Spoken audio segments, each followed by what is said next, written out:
Evening అండి. లక్ష్మణరావు గారు మాట్లాడే ముందు మన దగ్గర ఒక బైట్ ఉంది, అది ఒకసారి చూద్దాం.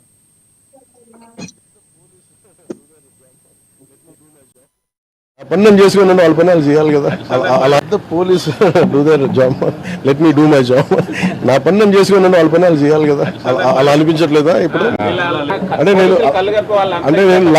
ఒకటి లా అండ్ ఆర్డర్ హోమ్ నేను చేయట్లేదు. సో మీరు ఇది అడగాల్సింది మీరు ముఖ్యమంత్రి గారిని అడగాలి.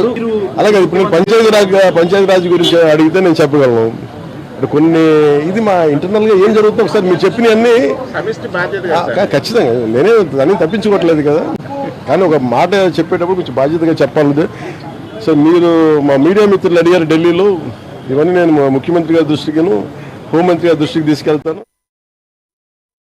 లక్ష్మణరావు గారు, ఎన్డీఏ ప్రభుత్వంలో ఎన్డీఏ కూటమిలో రాష్ట్రంలోనే కాకుండా దేశవ్యాప్తంగా కూడా పవన్ కళ్యాణ్ ఒక కీలక రోల్ ప్లే చేసే విధంగా ముందుకు వెళ్తున్నట్టుగా మహారాష్ట్ర ఎన్నికల తర్వాత జరుగుతున్న పరిణామాలను మీరు గమనించి ఉంటారు. రానున్న రోజుల్లో తమిళనాడు, బీహార్, ఢిల్లీ పలు రాష్ట్రాల ఎన్నికల్లో కూడా ఆయన కొన్ని రోడ్ షోస్ కానీ చేసే అవకాశం కనబడుతుంది. మరి ఎన్డీఏ కూటమిలో ఉన్న పవన్ కళ్యాణ్ గారు ఆంధ్రప్రదేశ్ని అభివృద్ధి పదంలో ముందుకు తీసుకెళ్తారని మీరు అనుకుంటున్నారా? లక్ష్మీనాథ్ గారు, మీకు ప్యానల్ ఉన్న పెద్దలకి ఏంటి వీక్షల యజమాని హృదయపూర్వక నమస్కారం అండి. నమస్తే అండి. పవన్ కళ్యాణ్ గారు పార్టీ పెట్టినప్పుడు మేము ప్రశ్నించడానికి పార్టీ పెట్టాం.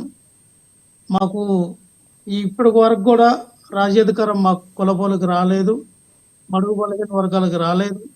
మేము ప్రత్యామ్నాయం, మూడవ ప్రత్యామ్నాయంగా పార్టీ పెట్టాం, మేము ముందుకెళ్తాం అన్నారు. ఓకే, మంచిదే. ఎవరికైనా ఏ బడుగు బలహీన వర్గాలకి రాజ్యాధికారం రావాలి, ఏ కులమైన. కానీ ఇప్పుడు మన రాష్ట్రంలో అత్యధికంగా జనాభా ఉన్నటువంటి కులాల్లో కాపు కమ్యూనిటీ, ఎస్సీ కమ్యూనిటీ, ఖచ్చితంగా ఈ రెండు పేర్లు మనం చెప్పుకుంటాం.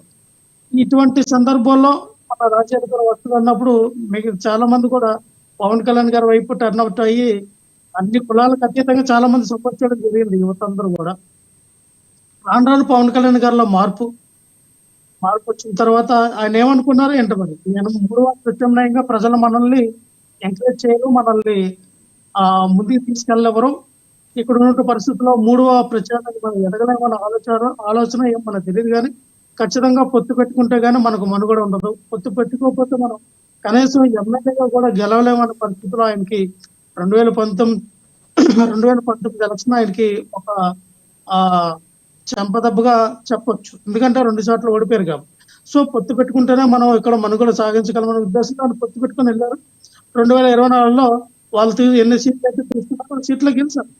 కానీ మేము ఒకటే చెప్తా ఉన్నాం, పవన్ కళ్యాణ్ గారు వ్యక్తిగతంగా ఎదగాలని, పార్టీ వ్యక్తిగతంగా డెవలప్ చేయాలని ఆలోచన విధానంలో ఉండడం తప్పలేదు. కానీ మీరు ఇప్పుడు హఠాత్తుగా కేంద్రంలోకి వెళ్ళిపోయి కేంద్రం నుంచి మీరు నిధులు తీసుకొచ్చేస్తారనో, లేకపోతే కేంద్రంలో మీకు వేరే పదవి ఇచ్చేస్తే సౌత్ ఇండియా మొత్తానికి మీరు రింగ్ మాస్టర్ గా ఉంటారనో ఎవరు ఇదవట్లా. బీజేపీ పార్టీ ఎవరినైనా ఒకసారి యూజ్ చేసుకుంటే వాళ్ళ పరిస్థితి ఏంటనేది మహారాష్ట్ర ఇప్పుడు చూడండి. సిండే గారి పరిస్థితి ఏమైంది? పాపం ఆయన శివసేనని 2 ముక్కలుగా చీల్చి ఉద్ధవ్ ఠాక్రే ఒక పక్క అయిపోయి ఉండిపోయాడు, ఒక పక్క ఏమో ఈ సిండే ఏమో ఈ రోజున సీఎం ఎవరు చేసినా పర్లేదండి అనే స్థాయికి వచ్చేసాడు. అంటే బీజేపీని నమ్ముకుని ఎలాగొచ్చాడంటే మహారాష్ట్ర ఇప్పుడు 125, 130 పైగా ఎవరిని వినియోగించుకున్నారు అక్కడ?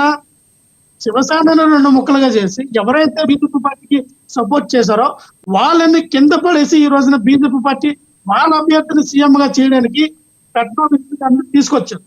సో దానికి అర్థం ఏంటంటే బీజేపీ ఓడుకుంటుంది పవన్ కళ్యాణ్ ని, అది గుర్తుంచుకోండి. పవన్ కళ్యాణ్ గారు అతీత శక్తులు ఉన్నాయి, బీజేపీ పార్టీని కాపాడేస్తాడు. దేశం మొత్తం మీద బీజేపీకి పవన్ కళ్యాణ్ తప్ప ఎవరు దిక్కులేదని మీరు అనుకోవడం మీ ఎలివేషన్ మీకు దండం.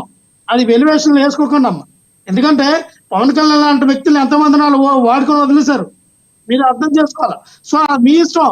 మా పవన్ కళ్యాణ్ వీరుడు సూర్యుడు, అక్కడ అర్థం వస్తే ఇక్కడ బ్రిటన్ లో కాదు లక్ష్మణ్ గారు, కాదు రాష్ట్రం కోసం రాష్ట్రానికి నిధులు తీసుకురావడం కోసం కేంద్రం దగ్గర కొంత ఆ రకంగా ఉన్నారేమో రాష్ట్రానికి అభివృద్ధి కోసం, అలా అనుకోవచ్చు కదా మీరు? ఎందుకు అలా అనుకుంటున్నారు? రాష్ట్ర నిధుల కోసం ఒక్క నిమిషం సార్, లక్ష్మీనాగర్ సిల్లి క్వశ్చన్ ఇవన్నీ కూడా రాష్ట్ర నిధుల కోసం వన్ ఆఫ్ ద పార్ట్ మీరు ఎన్డీఏ కూటమిలో మీరు 2-3 ఎమ్మెల్యేలు మీకు ఉన్నారు, అలాగే టీడీపీ ఎన్డీఏ కూటమిలో ఉంది. మీరు ఒక కూటమిలో ఉన్నప్పుడు ఇంక నిధుల కోసం ప్రత్యేకంగా ఈయన ఏరోప్లేన్ హెలికాప్టర్ లేదా స్పైస్ జెట్ విమానం వేసుకుని వాళ్ళ దగ్గర ల్యాండ్ అయిపోయి ఎండమాక ఎక్కువ నిధులు ఇచ్చాను అంటే ఇచ్చేస్తారా? కాదు కదా, అది జరిగే పని కాదు కదా. ఈరోజు మీరు గుర్తుపెట్టుకోండి, బీహార్ లో నితీష్ కుమార్ ఇంత పోరాటం చేస్తేనే వాళ్ళకి కనీసం 50,000-80,000 కోట్లు ప్రకటించారు. ఎందుకంటే బీహార్ సో అటువంటి వ్యక్తుల్లో వాళ్ళు తునాప్రాయం ఇది చేస్తే పవన్ కళ్యాణ్ గారికి ఎలివేషన్ ఇస్తే వాళ్ళు వాడుకుంటారు, వాడుకున్న తర్వాత పవన్ కళ్యాణ్ గారిని ఎక్కడ పెట్టాలో అక్కడ పెడతారు. వాళ్ళ ముఖ్య ఉద్దేశం ఏంటంటే మెల్లుగా పవన్ కళ్యాణ్ చేసి లక్ష్మణ్ గారు మీరు వైసీపీలో ఉన్నారు, లక్ష్మణ్ గారు మీరు వైసీపీలో ఉన్నారు, కానీ పవన్ కళ్యాణ్ గారు పాపం వాడుకుంటున్నారని ఆయన గురించి బాధపడుతున్నారు. మీరెందుకు అంత బాధపడుతున్నారు? నాకు బాధ లేదండి, నేను బాధపడట్లా, వాళ్ళకి జరిగేది నేను చెప్తాను. బాబు మీరు చాలా పిచ్చి